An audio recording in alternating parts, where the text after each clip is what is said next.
We are now on the 7th green. We are doing something very interesting here. As I mentioned earlier, we are taking inspiration from Stanley Thompson's architectural style and some of his concepts that he implemented at Cutten Fields, but we're also excited about the Chick Evans influence and the Chicago Golf Club influence that we're drawing inspiration from as well. Easiest architecture 101 way to describe it is, if the pin is cut back left, you're going to want to drive it down the right-hand side to get a favorable angle into that pin. If you drive it down the left-hand side, you're going to have to deal with a mound that's guarding that section of the green.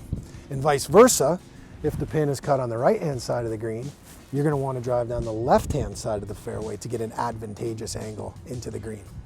And what strategic architecture does, it doesn't say hit it down the middle and hit it on the green or else.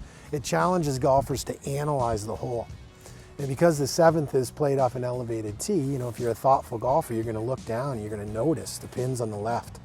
If I want a favorable angle of approach, I better drive down the right, and vice versa.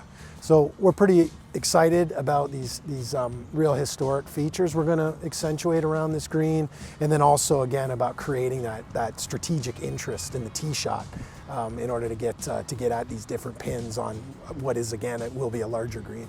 And we kind of joke around in architecture and say, if all the members like it, we must have done something wrong. Because sometimes the most interesting features are some of the most controversial features, right? So you want that kind of combination. You want people to be really excited and happy, but you also want people to have to figure out some of the new holes and have some excitement about doing that, and playing more interesting golf. And actually, I think this 7th hole with those strategic angles I mentioned and these historic mound features that we're going to build is really going to show that off.